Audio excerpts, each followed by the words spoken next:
দেখছেন update Bangla YouTube channel. জানাবো আজকের বাছাই করা কিছু গুরুত্বপূর্ণ খবর। প্রধান সংবাদগুলি জানার আগে শুরুতেই সংবাদ শিরোনাম। দায় মমতার, WAQF জমি হারানোর ভয়ে রেল লাইন দখল, জেলা গুলিয়ে ফেলল বিজেপি। মমতার মন্ত্রিসভার অতিরিক্ত শূন্যপদ তৈরির সিদ্ধান্ত অবৈধ, বেঞ্চের নির্দেশ সুপ্রিম কোর্টের। 700 কোটি তোলা হয়েছে, 80% গিয়েছে ভাইপোর কাছে, নিয়োগ দুর্নীতি নিয়ে বিস্ফোরক দাবি শুভেন্দুর। ববিকে মালা পরানো নিয়ে ঝামেলা, মেয়রের সামনেই টিএমসির দুই গোষ্ঠীর ঝামেলায় ফাটল মাথা, নেতারা বললেন ধাক্কাধাক্কি হয়েছে। একাধিক রাজ্যে মুখ্যমন্ত্রী জেলে গেছেন, এই রাজ্যে কেন নয়, সুপার নিউমেরারি পদ নিয়ে বিস্ফোরক দিলীপ। 21 তারিখ নবান্ন অভিযানের হুমকি শুভেন্দুর। গাজায় হামলার প্রতিবাদ জানানোয় গ্রেপ্তারি কলকাতা পুলিশের। 26,000 চাকরি বাতিলের দায় কার? বিজেপি সিপিএম এর বিরুদ্ধে এবার পথে নামছে তৃণমূল। এবার আসছি বিস্তারিত খবরে। এর আগে সিএএ এর সমস্যা দেখা গিয়েছিল, মুর্শিদাবাদে রেল অবরোধ করে প্রতিবাদ দেখানো হয়েছিল। আর এবার ওয়াকফ সংশোধনী আইনের বিরুদ্ধেও একইভাবে প্রতিবাদে নামলেন অনেকেই। বিজেপির অভিযোগ, ওয়াকফ সংশোধনী আইনের বিরোধিতায় নেমে রেল লাইনে নেমে ঘন্টার পর ঘন্টা পরিষেবা ব্যাহত করা হয়েছে। ঘটনাটি ঘটেছে মুর্শিদাবাদের নিমতিতা স্টেশনে। এদিকে এই ঘটনার জেরে যাত্রী সুরক্ষার বিষয়টি নিয়ে উদ্বেগ প্রকাশ করেছে বিজেপির মুখপাত্র কেয়া ঘোষ। এদিকে কেয়া ঘোষ সরাসরি এই ঘটনার জন্য আঙুল তুলেছেন মুখ্যমন্ত্রী মমতা বন্দ্যোপাধ্যায়ের দিকে। তার অভিযোগ, মুখ্যমন্ত্রীর উস্কানিমূলক মন্তব্যের জেরেই এহেন পরিস্থিতি তৈরি হয়েছে। তিনি আরও দাবি করেন, যদিও এই ধরনের কোনো প্রতিবাদ ঘটনার জেরে কোনো যাত্রীর ক্ষতি হয়, তাহলে এর দায় পুরোপুরি মমতা বন্দ্যোপাধ্যায়ের হবে। এই রেল লাইন অবরোধে দুটি ভিডিও কেয়া ঘোষ সোশ্যাল মিডিয়ায় পোস্ট করেছেন। তার মধ্যে একটি ভিডিওতে দেখা গিয়েছে দিনের আলো তখনও আছে। উত্তেজিত একদল জনতা রীতিমতো রেল লাইনে দাপাদাপি করছেন, কার্যত রেল লাইনের দখল নিয়ে তারা পরিষেবা ব্যাহত করছেন। এদিকে অপর একটি ভিডিওতে দেখা যাচ্ছে অন্ধকার নেমেছে, রেল লাইনের ওপরে মানুষের ঢল, সেখান দিয়ে কোনো ট্রেন যাওয়ার কোনো উপায় নেই। বিক্ষোভকারী জনতা নানান স্লোগান তুলছেন, সঙ্গে ভারতীয় পাকা নাড়াচ্ছেন কেউ একজন। উল্লেখ্য, ওয়াকফের অধীনে ভারতের মোট 8.7 লক্ষ সম্পত্তি রয়েছে। 9.4 লক্ষ একর জমি নিয়ন্ত্রণ ও পরিচালনা করে ওয়াকফ। দেশের আনুমানিক মূল্য 1.2 লক্ষ কোটি টাকা। দেশের সবচেয়ে বেশি ওয়াকফ সম্পত্তি আছে উত্তরপ্রদেশে। দেশের মোট ওয়াকফ সম্পত্তির 27%। তারপরেই তালিকায় আছে পশ্চিমবঙ্গ।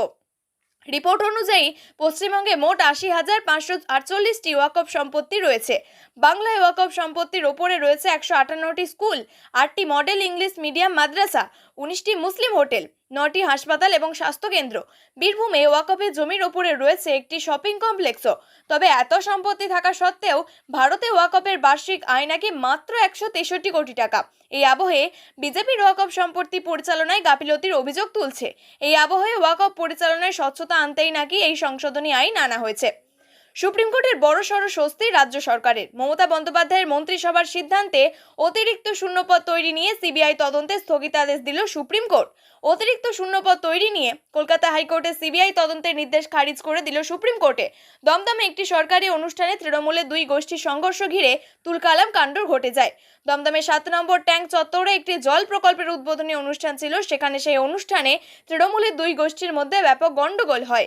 কোন মঞ্চে উঠবেন মেয়র ফিরহাদ হাকিম এবং অতীন ঘোষ, তা নিয়ে এই গন্ডগোলের সূত্রপাত। এমনকি পরিস্থিতি সামলাতে গেলে ফিরহাদ হাকিমকেও ধাক্কাধাক্কি করা হয় বলে অভিযোগ। যদিও তাকে ধাক্কাধাক্কির বিষয়টি মেয়র নিজেও অস্বীকার করেছেন। পরবর্তী সময়ে পুলিশের হস্তক্ষেপে পরিস্থিতি স্বাভাবিক হয়। ফের ভার্চুয়ালি আলোচনায় বাংলাদেশের ক্ষমতাচ্যুত প্রধানমন্ত্রী শেখ হাসিনা। সোমবার রাতে ভার্চুয়ালি ওই আলোচনা পর্বে আওয়ামী লীগের নেতা কর্মীদের সঙ্গে কথা বলেছেন মুজিব কন্যা। তিনি বলেছেন, পরিকল্পনা করে দেশের উন্নয়ন করেছি। একটা দেশের যতটা উন্নতি করতে হয় প্রায় অসাধ্য সাধন করেই তা করেছিলাম। মানুষের মধ্যে স্বস্তি আনন্দ ছিল। মিথ্যা অপবাদ দিয়ে মানুষকে বিভ্রান্ত করেছে। ছাত্রদের পয়সা দিয়ে কিনে সন্ত্রাসী জঙ্গিগুলো যে অঘটন ঘটালো, কি বিভৎসভাবে হত্যা করেছে। মায়ের বয়সী মহিলাদের কুপিয়ে কুপিয়ে হত্যা করলো। ওরা মানুষের জাত নয়। আমার তো 35 বছর লেগেছিল বাবা মা ভাইয়ের হত্যার বিচার করতে। এদেরও শাস্তি হবেই, এটা আমার প্রতিজ্ঞা। ইউনূস তার উপদেষ্টাদের কিভাবে দেশটার ক্ষতি করছে, পাকিস্তানিদের বুটের লাথি খেত, খাবার দিত না, কিছু দিত না, ওটাই ভালো ছিল। বাংলাদেশবাসীর মুখে হাসি ফুটিয়েছিলাম, সেই হাসি কেড়ে নিল একটা সুদখোর। এর বিচার হবেই। 26,000 চাকরি বাতিল কাণ্ডে বর্তমানে সরগরম বাংলা। এই ঘটনার আঁচ এসে পড়েছে রাজ্য রাজনীতিতেও। সোমবার নেতাজি ইন্ডোর স্টেডিয়ামে চাকরিহারাদের সঙ্গে দেখা করেন মুখ্যমন্ত্রী মমতা বন্দ্যোপাধ্যায়। সেখান থেকে বেশ কিছু বার্তা দেন তিনি। শুভেন্দু বলেন, কেন্দ্রীয় তদন্তকারী সংস্থা সিবিআই ওএমআর খুঁজে বের করেছিল বলেই যোগ্যরা নিজেদের যোগ্য বলে দাবি করতে পারছেন। নন্দীগ্রামের বিজেপি বিধায়ক আরও বলেন, রাজ্য রায় পুনর্বিবেচনার আবেদন করে ভালো করেছে। মুখ্যমন্ত্রী তো নিজেই নিজেকে আইনজীবী বলে দাবি করেন। ওনাকে আমি বলবো, শুনানির দিন আপনি যোগ্যদের তালিকা নিয়ে আদালতকে দিন, এদের চাকরি ফিরিয়ে দেওয়ার বিষয়ে বিচারপতিকে বিবেচনা করতে বলুন। এটা যদি না করতে পারেন তাহলে 23 লক্ষ ভাই বোনকে ফের পরীক্ষা দিতে হবে। এখানেই না থেমে রাজ্যের বিরোধী দলনেতা বলেন, মুখ্যমন্ত্রী যদি এই কাজ করতে ব্যর্থ হন তাহলে 26-এ বিজেপিকে আনুন। 1 মাসের মধ্যে ওএমআর সিট বের করে আমরা যোগ্যদের তালিকা সুপ্রিম কোর্টে জমা করব। 84 সালে শিখ দাঙ্গায় এত বছর আমরা সুবিচার দিতে পেরেছি, এটাও পারবো। এই দুর্নীতিতে 700 কোটি টাকা তোলা হয়েছে বলে দাবি করেন শুভেন্দু অধিকারী। এর মধ্যে 80% টাকা ভাইপোর কাছে গিয়েছে বলে দাবি করেন নন্দীগ্রামের বিজেপি বিধায়ক। এদিকে সুপ্রিম রায়ে চাকরিহারাদের সঙ্গে এদিন নেতাজি ইন্ডোর স্টেডিয়ামে দেখা করেন মুখ্যমন্ত্রী মমতা বন্দ্যোপাধ্যায়। কোনো রং না দেখেই চাকরিহারাদের পাশে দাঁড়ানোর আশ্বাস দেন তিনি। মমতা বলেন, লাল নীল গেরুয়া কোনো রং দেখব না, আমায় জেলে ভরলে ভরুক, যোগ্য ব্যক্তির চাকরি যাতে না যায় সেটা আমরা সব সময় চাই। এরপরেই সংবাদ মাধ্যমের মুখোমুখি হয়ে বেশ কিছু বিস্ফোরক মন্তব্য করলেন শুভেন্দু। দুর্নীতির 80% টাকা ভাইপোর কাছে গিয়েছে বলে দাবি করেন রাজ্যের বিরোধী দলনেতা। রাজ্যের মন্ত্রী ফিরহাদ হাকিমের সামনেই তৃণমূলে 2 গোষ্ঠীর কোন্দল। মারামারিতে জড়িয়ে পড়ল শাসক দলের কাউন্সিলরের অনুগামী এবং তৃণমূল এক নেতার অনুগামীদের একাংশ। একে অপরের বেধড়ক মারধরের অভিযোগ উঠল। মেয়র মূল মঞ্চে উঠলেও 5 মিনিটের মধ্যে সেখান থেকে বেরিয়ে যান। পাল্টা স্লোগান তোলা হয়। এরপরেই দুই পক্ষ তুমুল মারপিটে জড়িয়ে পড়ে। অভিযোগ ওঠে মাথা ফাটিয়ে দেওয়ারও। মেয়র মূল মঞ্চে উঠলেও 5 মিনিটের মধ্যে সেখান থেকে বেরিয়ে যান। যার বিরুদ্ধে অভিযোগ সেই আনোয়ার খান বলেন, আমি তো মঞ্চের উপরেই ছিলাম, ওকে স্বাগত জানাচ্ছিলাম। ববিদা বললেন, আমি কোনো অন্য মঞ্চে উঠব না, আমি কর্পোরেশনের অনুষ্ঠানে যাব, যদি কেউ ফুল মালা দিতে চায় ওখানেই দেবে। এরপর আমি মঞ্চের উপর থেকে দেখলাম ববিদা আর অতীন দা হেঁটে আসছেন, আমি সেখান থেকে ওয়েলকাম করেছি। অপরদিকে কাউন্সিলর কাকলি বলেন, আমি স্টেজ মেনটেন করছিলাম, আমাদের মেয়র ও ডেপুটি মেয়র হেঁটে আসছিলেন, এর বেশি কিছু বলতে পারবো না। ববিদাকে কাছে পেয়ে কর্মীরা আপ্লুত হয়ে কে মেয়রের কাছে যাবেন আর কে হাঁটবেন সেই নিয়ে উচ্ছ্বাসিত হন। এই কারণে ধাক্কাধাক্কি লেগে থাকতে পারে। তৃণমূল বিধায়ক তথা ডেপুটি মেয়র অতীন ঘোষ যদিও বিষয়টি গন্ডগোল বলতে নারাজ। তিনি বলেন, একটা ধাক্কাধাক্কি হয়েছে, রাস্তার উপর কে সামনে যাবে কে পিছনে যাবে সেই নিয়ে একটা ঝামেলা হয়েছে। নেতাজি ইন্ডোরে চাকরিদের নিয়ে মমতার বৈঠকে নিটফল শূন্য বলেই মনে করছেন বিরোধীরা। মঙ্গলবার ইকো পার্কে প্রাতঃভ্রমণ সেরে সাংবাদিকদের মুখোমুখি হয়ে শাসক দলকে তীব্র কটাক্ষ করলেন বিজেপি নেতা দিলীপ ঘোষ। মঙ্গলবার সুপ্রিম কোর্টে রয়েছে শিক্ষক নিয়োগের সুপার নিউমেরারি পোস্ট সংক্রান্ত মামলার শুনানি। নেতাজি ইন্ডোরের বৈঠক প্রসঙ্গে দিলীপ ঘোষ বলেন, মমতা কোনো সমাধান করেন না, প্রতিশ্রুতি দেন খালি। শিক্ষকরাও জানতেন মিথ্যা কথা শুনতে যাচ্ছেন, মুখ্যমন্ত্রীর উপরে ভরসা রেখেছেন, তাদেরও দোষ নেই, কিন্তু ভরসা রেখেই তো দুরবস্থা হয়েছে। ইউক্রেন থেকে যে হাজার হাজার মেডিকেল পড়ুয়া ফিরেছিল তাদের অভিভাবক সহ ডেকে মুখ্যমন্ত্রী বলেছিলেন, আমি দেখে নেব, তারা আজ কোথায়? মমতা ব্যানার্জি কি করেছেন তাদের জন্য? দিলীপের দাবি, মমতা যদি সত্যিই চাকরি বাঁচাতে চাইতেন তাহলে যোগ্য অযোগ্যদের তালিকা দিয়ে দিতেন। বিজেপি নেতার স্পষ্ট মন্তব্য, ওনার পার্টির লোকেরা টাকা নিয়েছে, দায় ওদেরই। 5 বছর ধরে চাকরি প্রার্থীরা রোদে জলে বসে আছে, কেউ প্যারা টিচার, কেউ পার্ট টাইম। তাদের সঙ্গে মমতা ব্যানার্জি সরকারের কেউ দেখাও করেন না। কিছু হলেই টাস্ক ফোর্স গঠন করার কথা মমতার ফ্যাশন। কোনো কাজে কোনো রেজাল্ট আসে না, কোনো সমাধানও হয় না। সুপার নিউমেরারি পদ তৈরির কেলেঙ্কারিতে মন্ত্রিসভার সকলে যুক্ত বলে দাবি দিলীপের। এমনকি শিক্ষামন্ত্রী, শিক্ষা সচিব এবং মুখ্যমন্ত্রীও জড়িত বলে অভিযোগ তার। দিলীপ বলেন, এই ধরনের মামলায় একাধিক রাজ্যে মুখ্যমন্ত্রী জেলে গিয়েছেন, পশ্চিমবঙ্গে কেন যাবে না? মুখ্যমন্ত্রীর দল, পরিবার, সরকার ফায়দা লুটছে, সাধারণ মানুষ ক্ষতিগ্রস্ত হয়েছেন। অন্য রাজ্যের উদাহরণ টেনে এনে কি চুরির অধিকার পেয়ে গিয়েছেন মুখ্যমন্ত্রী? প্রসঙ্গত, নেতাজি ইন্ডোরে চাকরি প্রার্থীরা, চাকরি হারারা শিক্ষকদের আপাতত স্বেচ্ছাশ্রম দেওয়ার পক্ষে পরামর্শ দিয়েছেন মুখ্যমন্ত্রী মমতা বন্দ্যোপাধ্যায়। এই নিয়েও মুখ্যমন্ত্রীকে তীব্র আক্রমণ দিলীপের। বিজেপি নেতা বলেন, এতদিন চপ মুড়ির দোকান খুলুন বলতেন, আবার এখন বলছেন ভলেন্টিয়ারি সার্ভিস দিন। আপনি তো বলে দিয়েই খালাস, তারা কি করে পরিবারকে পালন করবে? এখনো মিথ্যা কথা বলছেন। শিক্ষকরা কতদিন আর মমতার এই ঢপের চপ শুনবেন জানি না। হাইকোর্টের প্রাক্তন বিচারপতি অভিজিৎ গাঙ্গুলির পরামর্শ মেনে কমিটি গড়ার পক্ষেই সওয়াল দিলীপের। কোর্টের নির্দেশ মেনে সমাধান হোক চান তিনিও। বিরাট বড় ষড়যন্ত্র রয়েছে বলে অভিযোগ দিলীপের। তিনি বলেন, আরজিকর কেস যেমন রিওপেন হয়েছে তেমন 26,000 শিক্ষকের কেসটাও সুপ্রিম কোর্টে ফের শোনা উচিত। লড়াইটা বিকাশবাবু আর সরকারের মধ্যে হয়ে গিয়েছে, শিক্ষকদের কথা শোনাই হয়নি। সোমবার মমতা বন্দ্যোপাধ্যায় নেতাজি ইন্ডোরে নাকি যোগ্য চাকরি প্রার্থীদের নিয়ে মিটিং করেছেন। তাহলে তিনি জানেন যে কারা যোগ্য কারা অযোগ্য? তাহলে কেন তা আদালতে দেওয়া হয়নি? ঠিক এই জায়গায় দাঁড়িয়ে এই বিরোধী দলনেতার আক্রমণ।